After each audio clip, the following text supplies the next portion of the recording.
నమస్కారం. ఇందాక మాజీ మంత్రివర్యులు కొప్పులీశ్వరన్న చెప్పినట్టుగా సింగరేణిలో 51% వాటా ఉన్నటువంటి రాష్ట్ర ప్రభుత్వం కానీ 49% వాటా ఉన్నటువంటి కేంద్ర ప్రభుత్వం కానీ ఇక్కడ కాంగ్రెస్ పార్టీ అధికారంలోకి వచ్చినాక ఈ 3 సంవత్సరాల పాలనలో సింగరేణి సంస్థను పూర్తిగా నిర్వీర్యం చేసేటటువంటి ప్రయత్నం పెద్ద ఎత్తున చేస్తూ ఉన్నాయి. అది కేంద్ర ప్రభుత్వమైనా రాష్ట్ర ప్రభుత్వమైనా. గతంలో కేసీఆర్ గారి నాయకత్వంలో సింగరేణిని లాభాల బాట పట్టించినటువంటి చరిత్ర బీఆర్ఎస్ పార్టీది.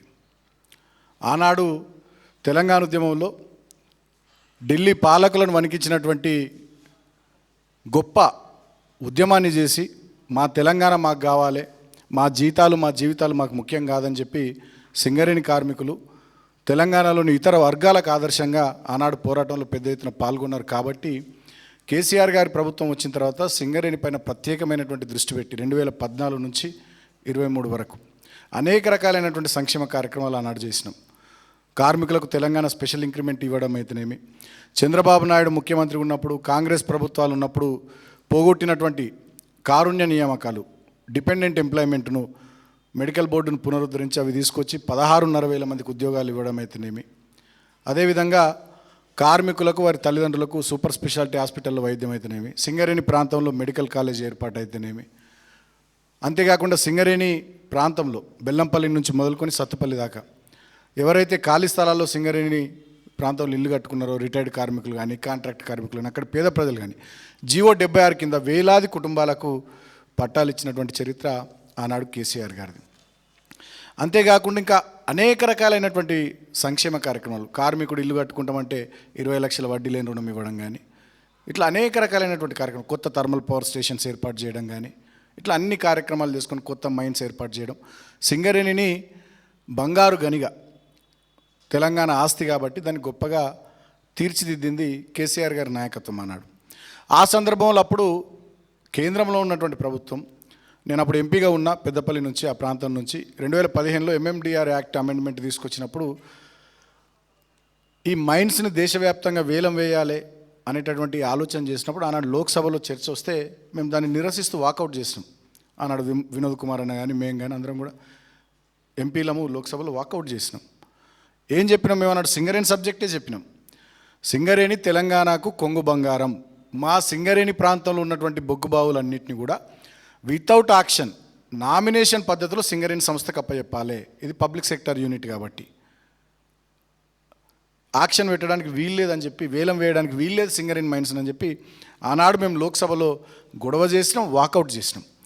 అంతేకాకుండా రాజ్యసభలో అప్పటి మా పార్టీ నాయకుడు రాజ్యసభ ఎంపీగా ఉన్నటువంటి కేశవరావు గారు ఆ బిల్లు మీద నిరసనను వ్యక్తం చేస్తూ దీన్ని సెలెక్ట్ కమిటీకి తిప్పి పంపించాలని చెప్పి డిమాండ్ చేసిండు, ఇదే సింగరేణి సబ్జెక్టుకు సంబంధించి. ఎందుకంటే మా సింగరేణి నష్టపోతుంది, మీరు వేలం పాట పెడితే ఎవడెవడో వస్తాడు, అది కరెక్ట్ కాదు. ప్రభుత్వ రంగ సంస్థ అయినటువంటి సింగరేణి దక్షిణ భారతదేశంలో కర్ణాటకకు కానీ, ఆంధ్రప్రదేశ్కి కానీ, తెలంగాణకు కానీ, తమిళనాడుకు కానీ ఇతర అనేక రాష్ట్రాలకు బొగ్గును సరఫరా చేసేటటువంటి పెద్ద ఆర్గనైజేషన్ కాబట్టి లక్షలాది కుటుంబాలు దీని మీద ఆధారపడి ఉన్నాయి. కాబట్టి ఈ సంస్థలోని బొగ్గు బావుల్ని ప్రైవేట్ పరం చేయొద్దు, ప్రైవేట్ వాళ్ళకి ఇవ్వద్దు, సంస్థకే ఇవ్వాలని చెప్పి ఆనాడు ఆ బిల్లును నిరసిస్తూ సెలెక్ట్ కమిటీకి పంపేయాలని కూడా రాజ్యసభలో అప్పటి మా నాయకుడు కేశవరావు గారు మాట్లాడారు. అంటే ఈ విషయం నేను ఎందుకు చెప్తా ఉన్నా అంటే సింగరేణికి సంబంధించి కేసీఆర్ గారి స్టాండ్ కానీ బీఆర్ఎస్ పార్టీ స్టాండ్ కానీ మొదటి నుంచి చాలా క్లియర్గా సింగరేణికి పక్షపాతిగా బీఆర్ఎస్ పార్టీ కేసీఆర్ గారి నాయకత్వం మొదటి నుంచి వ్యవహరించింది. అంతెందుకు మా మాటను పెడచెవిన పెట్టి ఆనాడు కేంద్ర ప్రభుత్వం మొండిగా కొన్ని బొగ్గు బావుల్ని ఆక్షన్లో పెట్టింది, వేలానికి పెడితే జేబీఆర్ఓసి కానీ, శ్రావణపల్లి కానీ, కోయగూడెం కానీ, కేక్6 కానీ వేలానికి పెడితే ఆనాడు కేసీఆర్ గారు 2021 బహుశా సబ్జెక్టు టు కరెక్షన్ డిసెంబర్ నెల అనుకుంటా ప్రధానమంత్రి గారికి లేఖ రాసిరు. చాలా స్పష్టంగా మా సింగరేణి కార్మికులు 3 రోజుల పాటు సమ్మెకు పిలుపునిచ్చారు, ఇది సింగరేణిని దెబ్బతీసే కుట్ర. గుజరాత్లో ఎట్లయితే lignite mines Gujarat mineral development కార్పొరేషన్కి ఇస్తున్నారో వేలం వేయకుండా, సింగరేణి ప్రాంతంలో కూడా సింగరేణి బొగ్గు బావుల్ని వేలం వేయకుండా మీ ఎంఎండిఆర్ యాక్ట్ ప్రకారమే, దాని ప్రకారం చూసుకున్నా కూడా నామినేషన్ పద్ధతులు ఇచ్చుకోవచ్చు అని ఏదైతే పెట్టినో మీరు, దాని ప్రకారం సింగరేణికి ఇవ్వండి అని చెప్పి ఆనాడు ప్రధానమంత్రి గారికి 2021 సంవత్సరంలో కేసీఆర్ గారు లేఖ రాశారు. అంతేకాకుండా మా కేటీఆర్ గారు ఆనాడు పరిశ్రమల శాఖ మంత్రిగా ఉన్నారు. వారు 7వ తేదీ ఫిబ్రవరి 2022 కేంద్ర బొగ్గు గనుల శాఖ మంత్రిగా ఉన్నటువంటి ప్రహ్లాద్ జోషి గారికి కూడా లేఖ రాశారు. సింగరేణి ప్రాంతంలో ఉన్నటువంటి బొగ్గు బావుల్ని సింగరేణి సంస్థకే ఇవ్వాలి తప్ప వేలంలో పెట్టొద్దు, సింగరేణిని దెబ్బగొట్టకండి అని చెప్పి ఆనాడు కేంద్రంలో ఉన్నటువంటి బీజేపీ ప్రభుత్వానికి కేంద్ర మంత్రులకు లేఖలు రాసినటువంటి సందర్భాలు నేను గుర్తు చేస్తూ ఉన్నా. అంటే ఒకవైపు సింగరేణి కార్మికుల సంక్షేమం, ఇంకోవైపు సింగరేణి సంస్థను పరిరక్షించుకోవడం అనే లక్ష్యంగా ఆనాడు బీఆర్ఎస్ పార్టీ 10 సంవత్సరాలు మేము పనిచేసినాం. కానీ ఇవాళ కాంగ్రెస్ అధికారంలోకి వచ్చిన తర్వాత సింగరేణిలో మొత్తం స్కాములు తప్ప స్కీములు లేవు. అన్ని కుంభకోణాలే సింగరేణిలో. ఒకనాడు బంగారు గనిగా బీఆర్ఎస్ హయాంలో వెలుగొందినటువంటి సింగరేణి ఇవాళ కుంభకోణాల ఖనిగా మారిపోయింది. ఆనాడు 3,200 కోట్ల లాభాలతో ఉన్నటువంటి సింగరేణి సంస్థ ఇవాళ 4,300 కోట్ల ఓవర్ డ్రాఫ్ట్కు పోయినటువంటి పరిస్థితి. ఆనాడు మేము తెచ్చినటువంటి మెడికల్ బోర్డు ద్వారా కారుణ్య నియామకాలు ఏవైతే చేసినామో ఇవాళ వాటిని కూడా ఆపేసారు. గడిచిన 2-3 నెలలుగా సీరియస్గా బీఆర్ఎస్ పార్టీ టీబీజీకేఎస్ పోరాటం చేస్తే మొన్నేదో 330 మందికి శ్రీరాంపూర్కి పోయి డిప్యూటీ సీఎం గారు 3-4 మంత్రులు ఏదో కొంతమందికి ఉద్యోగాలు ఇచ్చినట్టుగా ఏదో తమాషా చేసిరు తప్ప గతంలో మేము పెట్టినట్టుగా మెడికల్ బోర్డు పెట్టి సింగరేణి కార్మికుల పిల్లలకు డిపెండెంట్ ఎంప్లాయ్మెంట్ ఇస్తున్నటువంటి పద్ధతే లేదు. మరి ఇట్లా చూస్తున్నారు వీళ్ళు సింగరేణిని. కార్మికుల సంక్షేమం లేదు, సింగరేణి సంస్థ పరిరక్షణ లేదు, అన్ని స్కాములే. ఏమేమి స్కాములు వీళ్ళు చేస్తున్నది? సైట్ విజిట్ సర్టిఫికేషన్ ద్వారా ఓబీ టెండర్లలో స్కామ్లు. వీళ్ళు అనుకున్న వాళ్ళకే సైట్ విజిట్ సర్టిఫికెట్లు ఇచ్చి వాళ్ళతోనే టెండర్లు వేయించి ఎక్సెస్ టెండర్లు వేయించి డబ్బులు దొబ్బుతూ ఉన్నారు. సోలార్ పవర్ ప్లాంట్లలో స్కాము. అదేవిధంగా జైపూర్ పవర్ ప్లాంట్కి సంబంధించి అదొక స్కాము. 40 లక్షల టన్నుల బొగ్గు, దాని విలువ 1,600 కోట్లు. నిల్వలు ఎక్కడ కనబడతలే. దాని మీద కోల్ సెస్ కట్టిర్రు, ఇన్కమ్ ట్యాక్స్ కట్టిర్రు, మిగతా ఇతరత్ర అన్నీ చేసేసిర్రు. మా నాయకులు హరీష్ అన్న కానీ ఈశ్వర్ అన్న కానీ మొన్న జూన్ నెలలో 7వ తేదీ నాడు రామగుండం గోదావరికానికి పోయినరు. చూపియండి బొగ్గు నిల్వలు మేము చూస్తామని పోతే చూపియాలి కదా, పోలీసులను పెట్టి అడ్డుకున్నారు. 12వ తేదీ నాడు భూపాల్పల్లికి పోయినరు. ఆ రోజు పోలీసులను పెట్టి అడ్డుకున్నారు. తర్వాత కొత్తగూడెం పోయినరు. ఆనాడు బొగ్గు నిల్వలు చూపించాలి. మొన్న జూలై 1వ తారీఖు నాడు మా దగ్గరికి వస్తే మందమర్రి శ్రీరాంపూర్ మందమర్రి మేము వస్తామని చెప్పి నేను అధికారులకు మాట్లాడితే వద్దు సార్ మీరు రావద్దు అని చెప్పి అధికారులు మమ్మల్ని రానియకుండా వద్దని చెప్పి పర్మిషన్ ఇవ్వలేరు. అంటే నిజంగానే బొగ్గు నిల్వలు ఆడుంటే చూపించాలి కదా. సింగరేణి ప్రభుత్వ రంగ సంస్థ, 51% రాష్ట్ర ప్రభుత్వం వాటా, 49% కేంద్ర ప్రభుత్వం వాటా. మరి ప్రభుత్వ రంగ సంస్థ, ప్రజలకు సంబంధించిన ఆస్తి, 40 లక్షల టన్నుల బొగ్గు నిల్వలు ఉంటే చూపెట్టాలి కదా. అంటే అదొక స్కాము. తర్వాత ఎక్స్ప్లోజివ్స్, సింగరేణి మైన్స్లో వాడేటటువంటి ఎక్స్ప్లోజివ్స్లో అడ్డగోలుగా దాని రేట్లు పెంచి దాంట్లో స్కాము. తర్వాత డీజిల్ స్కాము. సింగరేణి వాహనాల్లో ఇతరత్ర వాడేటటువంటి డీజిల్ వినియోగంలో పెద్ద ఎత్తున స్కామ్. అంటే ఒకనాడు స్కీములకు నిలయంగా ఉన్నటువంటి సింగరేణి ఇవాళ వీళ్ళు వచ్చిన తర్వాత, కాంగ్రెస్ వచ్చిన తర్వాత స్కాములమయంగా మారిపోయింది. అయితే ఇక్కడ ఇన్ని స్కాములు జరుగుతూ ఉంటే ముఖ్యమంత్రి రేవంత్ రెడ్డి గారు సూత్రధారిగా, రేవంత్ రెడ్డి బామ్మర్ది సృజన్ రెడ్డి పాత్రధారిగా ఇప్పటికే 15,000 కోట్ల కుంభకోణాలు జరిగి సింగరేణిలో నైని బొగ్గు బ్లాకుల టెండర్ల వేలం, ముఖ్యమంత్రికి ఉప ముఖ్యమంత్రికి మంత్రుల మధ్య వాటాలు కుదరక గొడవలు పడి ఆ విషయాలన్నీ మేము వాటాల పంపకాల విషయం మేము బయట పెడితే బీఆర్ఎస్ పార్టీ ఆ టెండర్లు రద్దు చేశారు. ఈ స్కాముల మీద, ఈ టెండర్ల రద్దుల మీద, జరుగుతున్నటువంటి దురాగతాల మీద మా పార్టీ వర్కింగ్ ప్రెసిడెంట్గా కేటీఆర్ గారు ఈ 40 లక్షల టన్నుల బొగ్గు మాయమైన దాని మీద బొగ్గు శాఖ మంత్రి కిషన్ రెడ్డి గారికి లేఖ రాశారు, హరీష్ రావు గారు లేఖ రాశారు. మరి నిజంగానే వారికి చిత్తశుద్ధి ఉంటే వారు చేయాల్సింది ఏంది? సిబిఐ విచారణనో కేంద్ర విజిలెన్స్ సంస్థ విచారణను చేపియాలి కదా. అది చేపించకుండా కిషన్ రెడ్డి గారు రేవంత్ రెడ్డి గారికి లేఖ రాస్తారు. అంటే దీన్ని ఎట్లా అర్థం చేసుకోవాలి? 49% వాటా ఉన్నటువంటి కేంద్ర ప్రభుత్వము ఇక్కడ అవినీతి జరుగుతూ ఉంది, మీరు చర్యలు తీసుకోండి అని చెప్పి మా వాళ్ళు లేఖలు రాస్తే ఇక్కడ ఏదో జరుగుతుందట చూసుకోండి అని చెప్పి రేవంత్ రెడ్డికి కిషన్ రెడ్డి గారు లేఖ రాస్తారు. అంటే దొందే ఇద్దరు, బడే బాయ్ చోటే బాయ్, మధ్యలో మిడిల్ బాయ్ కిషన్ రెడ్డి అందరూ కలిసిపోయి ఇవాళ సింగరేణిని స్కామ్లమయం చేసిరు. సో గడిచిన ఒక 2-3 నెలలుగా సిరీస్ ఆఫ్ యాక్టివిటీస్ సింగరేణి ప్రాంతంలో బీఆర్ఎస్ పార్టీగా టీబీజీకేఎస్గా మేము తీసుకొని ఫైట్ చేస్తూ ఉన్నాం కార్మికుల పక్షాన. కాబట్టి ఇవాళ ఫేస్ సేవింగ్ కోసం తాడిచెర్ల 2 బొగ్గు బ్లాకును నామినేషన్ పద్ధతిలో సింగరేణికి అప్పచెప్పినామని హడావిడి చేస్తూ ఉన్నారు. ఒకవైపు కిషన్ రెడ్డి గారు మేము ఇచ్చినామని, మేమే తెచ్చినామని బట్టి గారు. నేను అడుగుతా ఉన్నా, ఇచ్చేటైనా ఆయన తెచ్చేటైనా మీరే అయితే JBROC 3, అదేవిధంగా శ్రావణపల్లి ఓసి, కోయగూడెం 3, KK6. మరి ఇవి 4 ఉన్నాయి కదా, గతంలో యాక్షన్కి పెట్టినాయి. దాంట్లో 2 వేరే వాళ్ళు వచ్చి వాళ్ళు పని చేసుకుంటలే వెళ్ళిపోయారు, ప్రైవేట్ వాళ్ళు. టైం కూడా పూర్తయింది. మరి వాటిని కూడా నామినేషన్ పద్ధతిలో కేటాయించవచ్చు కదా. నేను అడుగుతా ఉన్న మంత్రి కిషన్ రెడ్డి గారిని, అడుగుతా ఉన్న డిప్యూటీ సీఎం బట్టి గారిని, మీరు తెచ్చేటోళ్ళే వాళ్ళు ఇచ్చేటోళ్ళే అయితే 3 ఏళ్ళు ఏం చేసిరు? గుడ్డిగురాల పళ్ళు దోమినరా? బీఆర్ఎస్ పార్టీ TBG కేసు ఇవాళ సింగరేణి ప్రాంతంలో పెద్ద ఎత్తున పోరాటం చేస్తూ ఉంటే మెడికల్ బోర్డు ఏమైంది? ఈ స్కామ్ల సంగతి ఏంది? 40 లక్షల టన్నుల బొగ్గెట్ల మాయమైంది? సింగరేణిని అదానికో అంబానికో అప్పజెప్పేటట్టు ప్రయత్నాలు జరుగుతూ ఉన్నాయి. కుక్కను చంపే ముందు పిచ్చి కుక్కను ఎట్లా ముద్ర వేస్తారో ఇవాళ సింగరేణి సంస్థను ఆ రకంగా నష్టాలమయం చేసి ఇక ఇది మనతోని కాదని చెప్పి మెల్లగా ప్రైవేట్కి అప్పచెప్పే కుట్ర మీరు చేస్తున్నారని 2-3 నెలల నుంచి బీఆర్ఎస్ పార్టీ TBG కేసు పోరాటం చేస్తే దానికి జడుచుకొని ఫేస్ సేవింగ్ కోసం ఒక తాడిచెర్ల 2 బొగ్గు బ్లాకు నామినేషన్ పద్ధతులు ఇచ్చారు. ఇవాళ మేము డిమాండ్ చేస్తూ ఉన్నాం బీఆర్ఎస్ పార్టీగా, సింగరేణిలో జరిగినటువంటి స్కాములన్నిటిపైన CBI విచారణ చేయించండి కిషన్ రెడ్డి గారు, లేదా విజిలెన్స్ సంస్థలతో విచారణ చేయించండి. మేడిగడ్డలో 2 పిల్లర్లు గుంకి దన్న నురుకొస్తుంది కానీ NDSCA.